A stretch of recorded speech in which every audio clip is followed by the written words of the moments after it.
After creation, after Adam and Eve, and after Cain and Abel, more people started to populate the earth. The more people there were, the worse things got.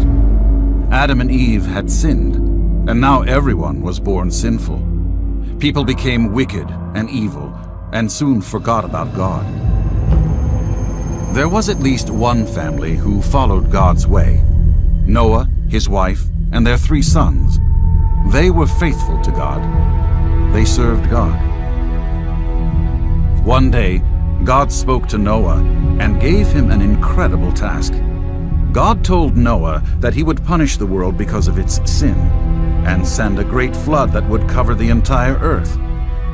God told Noah that he would spare him and his family, and that Noah should build a big boat called an ark. God told them exactly how to make it. They were to leave room for themselves, as well as a lot of animals from all over the earth. They began construction on the ark right away. It was hard work. They had to do it all by themselves, and it was a huge boat, hundreds of feet long. The people thought Noah was crazy. They laughed and made fun of him. But Noah preached to them and told them to repent of their sins and obey God. The ark was almost done.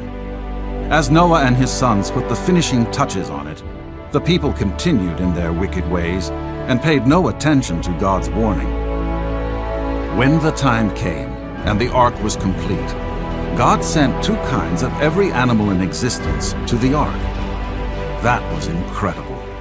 Noah and his family, as well as all their animals, were to stay on this big boat until the flood was over.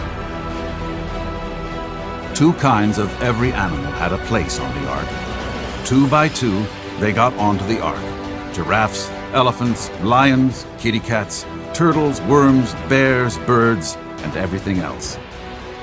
And then the flood came. As the first sprinkles of rain splashed onto the ground, the people knew they were doomed. The ark's door was closed, and Noah and his family were safe. Huge fountains underneath the earth opened, and a torrent of rain gushed from the sky.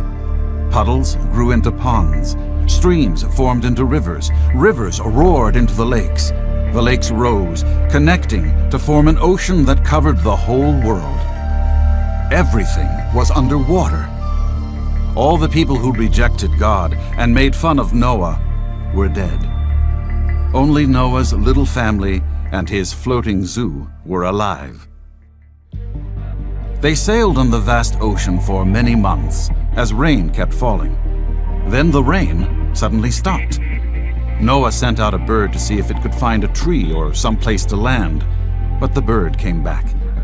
Many days later, Noah sent out a dove. The dove returned with a leaf. This told Noah that the water had gone down and trees were starting to appear. Eventually, the ark came to rest on a mountainside. The flood was over. It was time to open the doors and let the animals out. As the doors opened, the birds fluttered out in freedom. The animals stepped onto the firm ground and went to find their way in the new world. Noah and his family stepped out and breathed a sigh of thankfulness to God. The first thing that Noah and his family did was to make an altar to God. They sacrificed to him and thanked him for protecting their family through the flood. God made a covenant with Noah. Then they saw it. A huge rainbow spread across the sky, painted in the most brilliant and beautiful colors that they had ever seen. It was a promise from God. A promise that he would never again curse the earth and destroy all living things with a flood.